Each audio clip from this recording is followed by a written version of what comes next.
sorry. Thankful pa din naman ako sa'yo kahit anong nangyari. And yun, always kong isi-cherish yung mga pinagsamahan natin. Huwag mo sisihin ang sarili mo. Okay? Anong nangyari?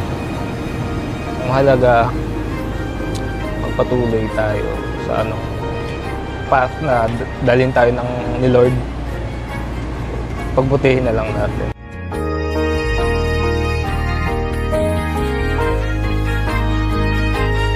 So, tara na.